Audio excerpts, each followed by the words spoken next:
நமது ஜாக்வதர் report official YouTube சேனலில் பயணிக்கும் நண்பர்கள் மற்றும் பொதுமக்கள் அனைவருக்கும் இனிய மாலை வணக்கம்.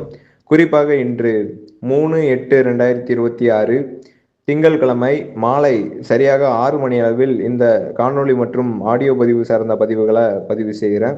மறக்காம இந்த ஆடியோ மற்றும் காணொளி பதிவு சார்ந்த பதிவுகளை மறக்காம கேட்டு பயன்பெற்றுக் கொள்ளுமாறு தாழ்மையுடன் கேட்டுக்கொள்கிறேன். அதே போல நம்முடைய ஜாக்வதர் ரிப்போர்ட் அஃபீஷியல் யூடியூப் சேனலுக்கு புது பார்வையாளராக வரீங்கன்னா மறக்காம நம்முடைய சேனலை சப்ஸ்கிரைப் பண்ணிக்கோங்க. கூடவே ஆல் என்கிற பெல் பட்டனை எனேபிள் பண்ணிக்கோங்க. நம்ம வானிலை சார்ந்த அமைப்புக்குள்ள போகிறதுக்கு முன்னாடி நம்முடைய வானிலை சார்ந்த பதிவை முதல்ல இருந்து கடைசி வரைக்கும் ஸ்கிப் பண்ணாம கேட்டு பயன்பெற்றுக் கொள்ளுமாறு தாழ்மையுடன் கேட்டுக்கொள்கிறேன். அதே போல நம்முடைய வானிலை சார்ந்த பதிவை இப்போதான் முதல்ல நீங்கள் பார்க்குறீங்கன்னா கேட்குறீங்கன்னா அதை முழுவதுமாக பார்த்து கேட்டு பயன்பெற்றுக் கொள்ளுமாறு நான் பணிவன்புடன் கேட்டுக்கொள்கிறேன். ஏன்னா நீங்கள் இடையிடையே விட்டு விட்டு நீங்கள் கேட்டிங்கன்னா இலங்கை நாட்டுக்கான வடகிழக்கு பருவமழை பகுதி 2 மிக தெளிவாக என்ன சொல்ல உங்களுக்கு விளங்காது. அதனால தான் நான் தெளிவாக நான் சொல்கிறேன். முதல்ல இருந்து கடைசி வரைக்கும் கேட்டு பயன்பெற்றுக் கொள்ளுங்க. குறிப்பாக நம்ம கடந்த பதிவில் இலங்கை நாட்டுக்கான வடகிழக்கு பருவமழை முதல் கட்ட பதிவு நம்ம பார்த்துருந்தோம். அதில் சில குறிப்பிட்ட நம்ம வானிலை சார்ந்த பதிவுகளை நம்ம பார்த்துருந்தோம். இப்போ நம்ம வடகிழக்கு பருவமழை பாகம் 2 பகுதி 2 நம்ம எடுத்துக்கலாம். இலங்கை நாட்டுக்கான வடகிழக்கு பருவமழை பகுதி 2 நம்ம பார்க்க போகிறோம். வணக்கம் நண்பர்களே, நான் உங்கள் ஜாக்வதர்மன். நீங்கள் பார்த்து கொண்டிருப்பது ஜாக்வதர் report official YouTube channel page.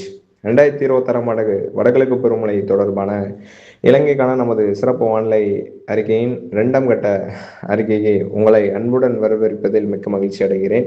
மேலும் கடந்த பதிவில் 2026 வடகிழக்கு பருவமழையின் போது இலங்கையின் எந்தெந்த மாகாணங்கள் அதிக மழையினால தாக்கத்தை எதிர்கொள்ளக்கூடும் என்பது குறித்து முதல் கட்டமாக நம்ம பார்த்துருந்தோம். இன்றைய இந்த 2ஆம் கட்ட வானிலை அறிக்கையில் மிக முக்கியமாக 3 விஷயங்களை நம்ம விரிவாக பார்க்க போகிறோம். முதலாவது, எந்த மாதங்களில் இலங்கையில் அதிக மழை பெய்ய வாய்ப்பு உள்ளது என்பதை நம்ம பார்க்க போகிறோம். 2வது பார்த்தீங்கன்னா, எந்த மாகாணங்கள் வெள்ள அபாயம் அதிகமாக சந்திக்க நேரிடும். 3வது, மீனவர்கள், விவசாயிகள் மற்றும் பொதுமக்கள் என்னென்ன முன்னெச்சரிக்கை நடவடிக்கைகளை மேற்கொள்ள வேண்டும் அப்படின்னு நம்ம தான் பார்க்க போகிறோம். அப்படியானால் வாருங்கள், 2026 வடகிழக்கு பருவமழை இலங்கை சிறப்பு வானிலை அறிக்கை பகுதி 2 நம்ம தொடங்கலாம். முதல் கேள்வி, எந்த மாதங்களில் அதிக மழை பெய்யும்? இலங்கையை பொறுத்த வரைக்கும் வடகிழக்கு பருவமழை காலம்னாலே பொதுவாக அக்டோபர் முதல் டிசம்பர் வரையிலான காலகட்டத்தை தான் நம்ம வடகிழக்கு பருவமழை காலகட்டம் என்று நம்ம சொல்லலாம். இதில் நவம்பர் மற்றும் டிசம்பர் மாதங்கள் மிக முக்கியமான மாதங்களாக என்ன சொல்ல பார்க்கப்படுது. குறிப்பாக வடக்கு மற்றும் கிழக்கு மாகாணங்களுக்கு மிக அதிகப்படியான மழைப்பொழிவை கொடுக்கக்கூடிய மழை காலமாக இந்த வடகிழக்கு பருவமழை காலம் பார்க்கப்படுது. 2026 ஆண்டில் அக்டோபர் மாதத்தில் பருவமழையோட தீவிரம் எப்போது அதிகரிக்க தொடங்கும் சூழல் உருவாகலாம்? நவம்பர் மாதம்தான் மிக முக்கியமான டேர்னிங் பாயிண்டாக இருக்கலாம். இந்த காலகட்டத்தில் வங்காள விரிகுடா மற்றும் தென்மேற்கு வங்காள விரிகுடா பகுதிகளில் உருவாகக்கூடிய குறைந்த காற்றழுத்த தாழ்வு பகுதி, காற்றழுத்த தாழ்வு மண்டலங்கள் மற்றும் புயல் போன்ற அமைப்புகள் இலங்கையின் வடக்கு மற்றும் கிழக்கு பகுதிகளில் மழையை அதிகரிக்க செய்யக்கூடிய காரணிகளாக என்ன சொல்ல இருக்கலாம்.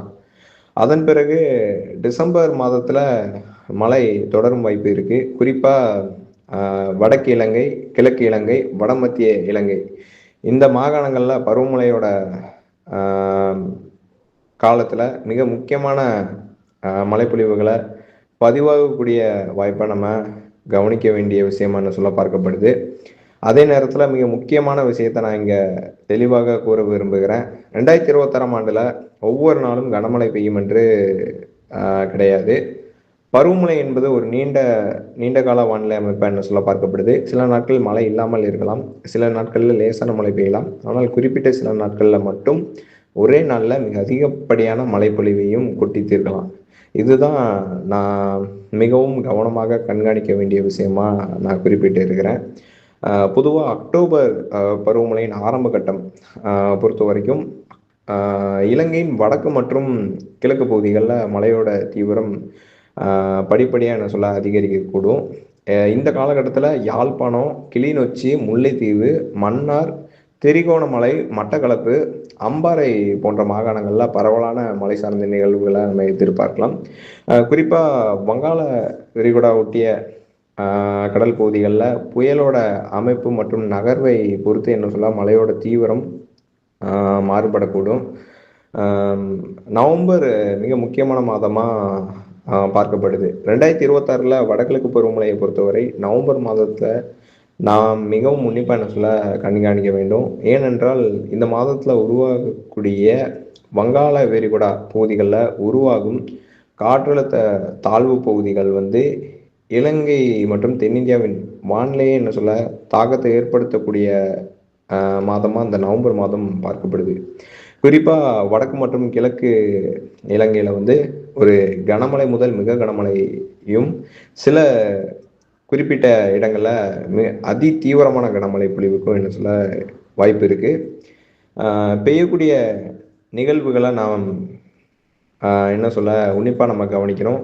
ஒரு சில நாட்களில் 24 மணி நேரத்தில் அதிகப்படியான மழை பொழிவும் எதிர்பார்க்கப்படுது. பதிவாகக்கூடிய ஒவ்வொரு மழை சார்ந்த காரணிகளும் நீர்நிலைகள், குளங்கள், ஏரிகள் மற்றும் ஆறுகளின் நீர்மட்டத்தை என்ன சொல்ல தொடர்ந்து உயர்த்தக்கூடிய வகையில் இந்த மழை சார்ந்த காரணிகள் இருக்கக்கூடும் என்பதால் அதிகாரிகள் தொடர்ந்து என்ன சொல்ல இந்த நீர்மட்டத்தை, இந்த ஏரி குளங்களில் இருக்கக்கூடிய நீர்மட்டத்தை நீங்கள் தொடர்ந்து கண்காணிக்கணும். இது மிக முக்கியமான என்ன சொல்ல இந்த நவம்பர் மாதம் பார்க்கப்படுது. டிசம்பர் மாதத்தை பொறுத்த வரைக்கும் மழை கண்டினியூஸாக இருக்கும். டிசம்பர் மாதத்தில் வடக்கு மற்றும் கிழக்கு இலங்கையில் பருவமழை மிக தீவிரமாக இருக்கும். இந்த காலகட்டத்தில் மழையோட தீவிரம் ஒவ்வொரு வானிலையோட அமைப்பையும் பொறுத்து என்ன சொல்ல மாறுபடும். சில நேரங்களில் இடியுடன் கூடிய கனமழை என்ன சொல்ல பெய்யலாம். குறுகிய நேரத்தில் அதிகப்படியான மழையாகவும் பெய்யலாம். தொடர்ச்சியான மழை சார்ந்த நிகழ்வுகளும் எதிர்பார்க்கப்படுது. இதன் காரணமாக ஏற்கனவே நீர் தேங்கியுள்ள பகுதிகளில் மீண்டும் மழை பெய்யும் போது வெள்ள அபாயம் அதிகரிக்கலாம் என்பதை நான் இந்த இடத்துல பதிவிட்டுக்கிறேன். அடுத்து மிக முக்கியமான கேள்வி, எந்த மாகாணங்கள் வெள்ள அபாயத்தை சந்திக்கக்கூடும்? இப்போது மிக முக்கியமான பகுதிக்கு நம்ம வந்திருக்கிறோம். 2026 வடகிழக்கு பருவமழை காலத்தில் இலங்கையில் எந்த மாகாணங்கள் வெள்ள அபாயத்தை எதிர்கொள்ளக்கூடும் அப்படின்னு நீங்கள் கேட்கும்போது முதல்ல ஞாபகத்துக்கு வருவது வடக்கு மாகாணங்கள் தான். யாழ்ப்பாணம், கிளிநொச்சி, முல்லைத்தீவு, மன்னார் மற்றும் வவுனியா போன்ற இந்த மாகாணங்கள் மிக என்ன சொல்ல தாழ்வான பகுதிகளாக பார்க்கப்படுது. இந்த தாழ்வான மாகாணங்களில் கொஞ்சம் முன்னெச்சரிக்கை நடவடிக்கைகளை கொஞ்சம் எடுப்பது நல்லது. அதே போல் நீர் வடிகால் வசதியை சரிபார்க்கணும். கனமழையின் போது நீர்த்தேக்கம் ஏற்பட வாய்ப்பு இந்த மாகாணங்களில் இருக்கின்ற காரணத்தினால நீர் வடிகால் வசதியை முறையாக கையாளணும். குறிப்பாக யாழ்ப்பாணம் மற்றும் கிளிநொச்சி பகுதிகளில் மழைநீர் வடிகால் மற்றும் தாழ்வான பகுதிகளை கண்காணிப்பது மிக முக்கியமாக பார்க்கப்படுது. கிழக்கு மாகாணங்கள் இலங்கையின் வடகிழக்கு பருவமழை காலங்களில் மிக அதிகப்படியான தாக்கத்தை எதிர்கொள்ளக்கூடிய மாகாணங்களை பொறுத்த வரைக்கும் கிழக்கு மாகாணங்கள் நம்ம எடுத்துக்கலாம். குறிப்பாக திரிகோணமலை, மட்டக்களப்பு மற்றும் அம்பாறை போன்ற மாகாணங்கள் கனமழை சார்ந்த நிகழ்வுகளை சந்திக்கும் போது மிகுந்த எச்சரிக்கையாக இருக்க வேண்டுமென நான் கேட்டுக்கொள்கிறேன். குறிப்பாக மட்டக்களப்பு மற்றும் அம்பாறை மாகாணங்களில் அதிக மழைப்பொழிவு இருக்கக்கூடும் என்பதால் தாழ்வான பகுதிகளில் வெள்ள அபாயம் இருக்கலாம். அதனால் கொஞ்சம் முன்னெச்சரிக்கை நடவடிக்கைகளை இந்த பகுதிகளில் இருக்கக்கூடிய அரசு அதிகாரிகள் கவனிக்க வேண்டுமென நான் கேட்டுக்கொள்கிறேன். வடமத்திய மாகாணங்கள் குறிப்பாக அனுராதாபுரம் மற்றும் பொல்லனறுவை இந்த 2 மாகாணங்களையும் மழையோட தாக்கம் இந்த 2026ஆம் ஆண்டு நடப்பாண்டு வடகிழக்கு பருவமழை காலங்களில் மிக அதிகமாக என்ன சொல்ல பேசப்படும். அதனால் நீர்த்தேக்கங்கள் மற்றும் நீர்நிலைகள் இருக்கக்கூடிய இந்த 2 மாகாணங்களும் உன்னிப்பாக அரசு அதிகாரிகள் கவனிக்க வேண்டுமென நான் கேட்டுக்கொள்கிறேன். அணைகள், நீர்த்தேக்கங்கள், குளங்கள், ஆறுகள் இவற்றின் நீர்மட்டத்தை தொடர்ந்து கண்காணிக்க வேண்டுமென நான் கேட்டுக்கொள்கிறேன்.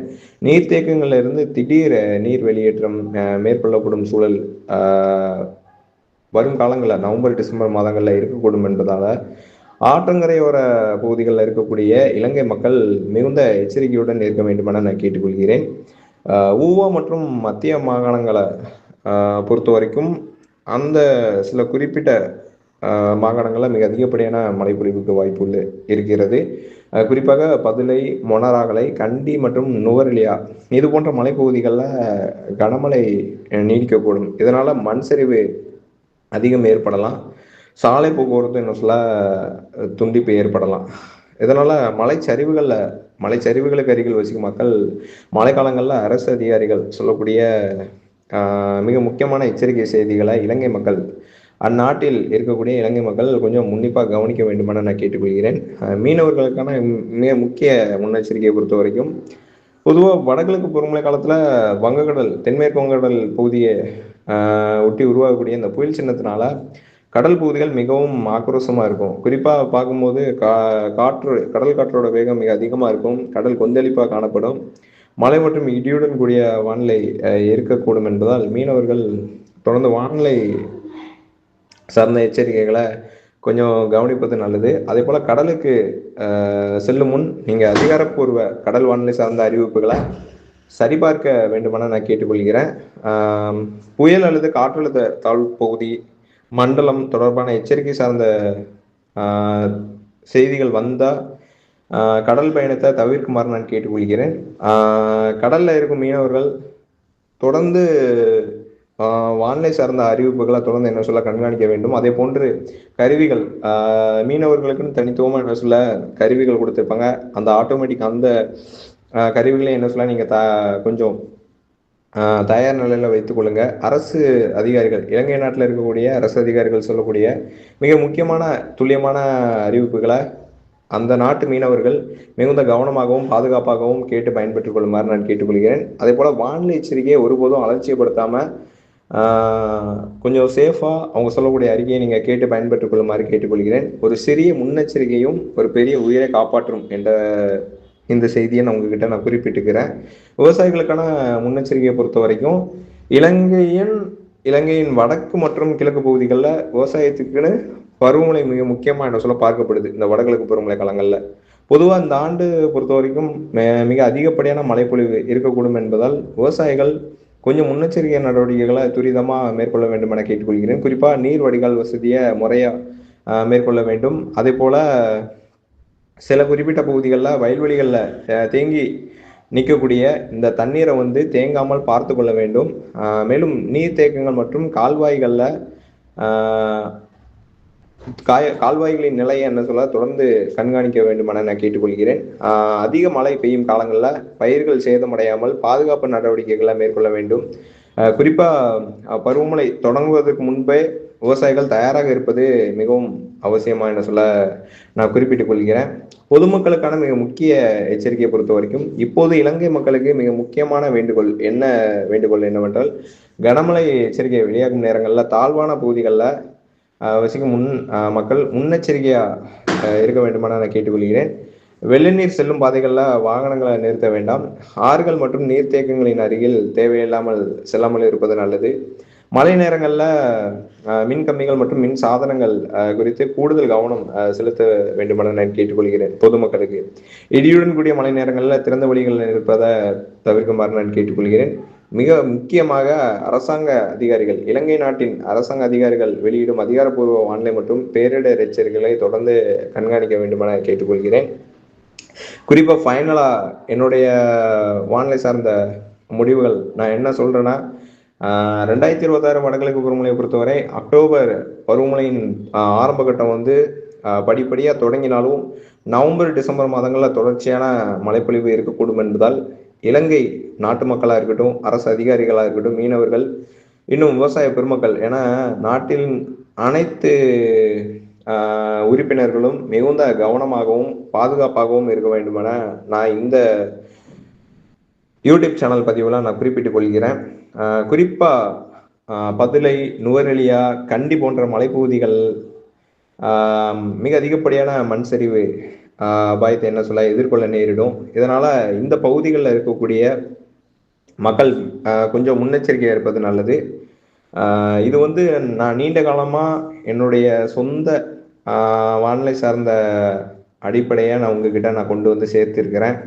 கண்டிப்பாக இலங்கை நண்பர்களுக்கு கண்டிப்பாக இதை ஷேர் பண்ணுங்கள். அவங்க இந்த வானிலை சார்ந்த பதிவை என்ன சொல்ல பார்த்து பயன்பெற்று கொள்ளட்டும். இது போன்று வேறு ஏதேனும் உங்களுக்கு சந்தேகங்கள் கேள்விகள் இருந்தால் நீங்கள் தாராளமாக நம்முடைய யூடியூப் சேனலில் நீங்கள் கமெண்ட் பாக்ஸில் நீங்கள் தெரிவிக்கலாம். அடுத்த பகுதியில் 2026 வடகிழக்கு பருவமழை இலங்கை சிறப்பு வானிலை அறிக்கையின் அடுத்த பகுதியில் வந்து இலங்கையின் எந்தெந்த மாகாணங்கள் மிக அதிகப்படியான மழைப்பொழிவு கிடைக்கலாம், வடக்கு மற்றும் கிழக்கு மாகாணங்களில் எந்தெந்த பகுதிகள் அதிக ஆபத்தில் இருக்கக்கூடும், வங்கல் பொதுவாக வங்கக்கடல் மற்றும் தென்மேற்கு வங்கக்கடல் பகுதிகளில் உருவாகக்கூடிய காற்றழுத்த தாழ்வு பகுதிகள் இலங்கையை எவ்வாறு பாதிக்கும், தமிழ்நாடு மற்றும் இலங்கை இடையிலான ஒரே நேர வடகிழக்கு பருவமழை வானிலை தொடர்பு எப்படி இருக்கும், மேலும் 2026 வடகிழக்கு பருவமழையில் இலங்கை எதிர்கொள்ளக்கூடிய மிகப்பெரிய வானிலை சவால் என்ன என்பதை அடுத்த கட்டத்தில் நம்ம விரிவாக பார்க்க போகிறோம். அதுவரை வானிலையை என்ன சொல்ல கவனியுங்கள், இயற்கை மதியங்கள், முன்னெச்சரிக்கையுடன் இருப்போம். நான் உங்கள் ஜாக் வெதர்மேன். இது Jack weather report official YouTube channel. Subscribe செய்யுங்க, பெல் ஐக்கானை அழுத்துங்க. தமிழகம் மட்டுமல்ல, இலங்கையின் வானிலையும் தொடர்ந்து உங்களுக்காக கண்காணிக்கும் ஒரே weather family Jack weather report weather family மட்டும்தான். நன்றி, வணக்கம்.